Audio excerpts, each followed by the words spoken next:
Bonjour DJ, donc c'est un DJ qui vient de la France, il est producteur de sound, il fait des vidéos, des battles de danse. Bienvenue sur ce plateau de Yaolen. Donc pour parler avec vous de votre travail, ça fait combien de temps que vous êtes dans ce milieu? Ça fait presque 34 ans. Waouh, énorme. 84, donc là bientôt 2018. Ok. Depuis 84. Ouais. J'ai démarré en fait avec l'histoire du hip-hop en France, à Paris. D'accord. Je fais partie des premiers activistes. Du hip-hop. Et je suis encore là, j'essaie de continuer. Mais comment on fait pour être toujours dans le...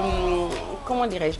Toujours être in pendant 34 ans? Il faut s'adapter à la jeunesse en fait, il y a des courants et le but c'est de suivre les courants et de rester bien proche des gens en fait, tout simplement.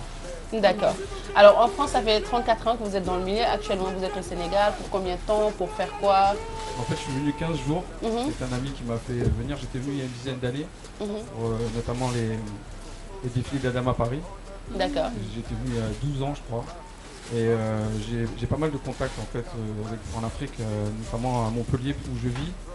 Et il y a une forte communauté sénégalaise avec des gens qui sont rentrés ici. D'accord. Et donc je perds pas mes repères, j'ai des gens avec qui je suis en accord et donc ça me permet de faire des choses.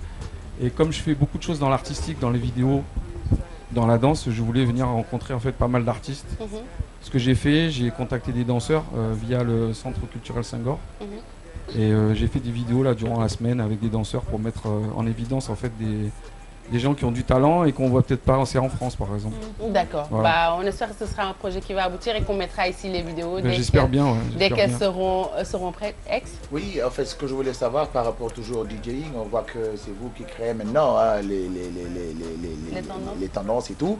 Est-ce qu'aujourd'hui, en même temps, vous êtes producteur de musique? Oui, ça fait très longtemps en fait. J'ai fait partie d'un groupe avec des Ivoiriens. J'avais signé en major avec un groupe qui s'appelle The Roots, c'est le même label, c'était il y a 20 ans. Ouais. Et donc j'étais en major, mais ça fait 25 ans que je fais du son aussi. Donc DJ ça suffit pas, il faut vraiment avoir plusieurs cordes à son arc. Par rapport à ce que vous avez vu au DJing au Sénégal, qu'est-ce qu'il faut améliorer, qu'est-ce qu'il faut faire? J'ai vu pas mal de DJ parce que je suis pas mal sorti en fait. Je suis à la fois DJ de club et puis DJ de battle de danse, donc ça n'a rien à voir, c'est beaucoup plus pointu.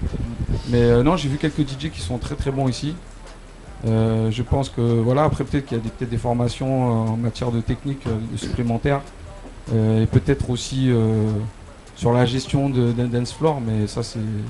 Après, je viens pas là pour donner des conseils. Je pense que ça après c'est... Si, avec plus de 30 ans d'expérience, s'il y a un conseil à prendre, nous on prend. Hein. Je me permettrai pas. Après, c'est peut-être à chaque personne de vraiment discuter, de voir ce que chacun peut lui apporter en fait. D'accord. On a un extrait d'une de vos vidéos. Vous êtes sur scène. On va regarder un petit peu ce que vous faites. D'accord. France. Il est une figure emblématique du hip-hop français. Il est de Montpellier. J'aimerais qu'on fasse un maximum de bruit pour l'homme qui est derrière à ma droite au platine. Faites du bruit pour DJ Tosh.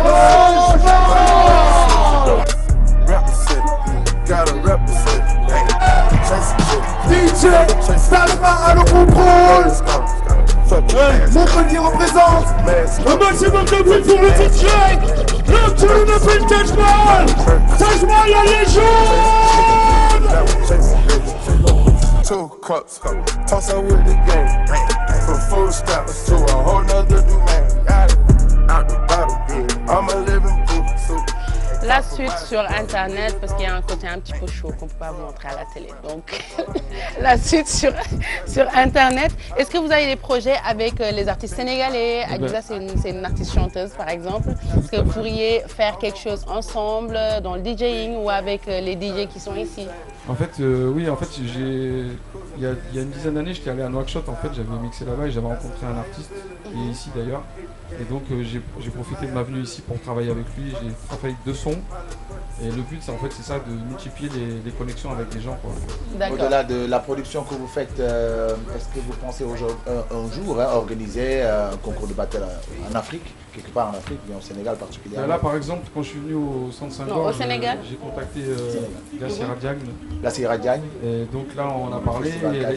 Elle a vu les vidéos en fait, que je faisais en matière de danse. Elle est intéressée déjà, ne serait-ce que pour les projeter peut-être l'année prochaine lors du battle. Et peut-être pourquoi pas venir mixer avec les gens ici au battle. Moi, Je suis partant. Hein. Est-ce que le niveau est bon? Le niveau est bon au Sénégal? Oui, franchement, il y a des particularités la danse sénégalaise. Les gens, des fois, savent pas à l'extérieur que, par exemple, il y a une matière qui s'appelle la house dance qui passe souvent à ces battles, là, juste debout, qui est la référence en matière de danse dans le monde entier. Ça a lieu à tous les ans à Bercy. Et les gens font de la house et ils empruntent des pas au mbala.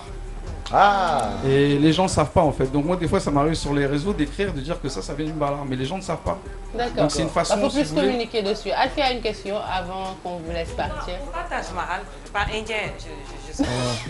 Ça me la pose à chaque fois. Ah oui, parce que Taj Mahal, c'est vrai. Non, parce que tout simplement quand j'ai démarré j'avais un nom qui était à consonance un peu américaine et puis j'ai voulu changer et prendre quelque chose qui était hors temps en fait. Okay. Et qui symbolisait un peu justement un croisement de culture et quelque chose d'esthétique. Donc Taj Mahal, c'est bien trouvé. Voilà, c'est intemporel et c'est pas classé. Je voulais pas le classer uniquement hip-hop parce qu'à la base je suis hip-hop. Et je joue de l'afrobeat, je joue plein de choses, je m'intéresse à plein de choses, au jazz, à la soul. Donc je voulais prendre un truc qui soit hors temps en fait, tout simplement. Voilà. Merci beaucoup DJ Taj Mahal d'être passé sur le plateau. Bah, on ira vous voir quand on sera à Montpellier. Volontiers, n'hésitez pas. Merci beaucoup d'être passé sur ce plateau et puis on va suivre vos projets pour les diffuser, afin que les téléspectateurs puissent regarder ce que vous faites. C'était un plaisir de vous recevoir. Merci beaucoup. Donc, yéen ñi seetaan aussi bu leen fàtte woote dinañ jël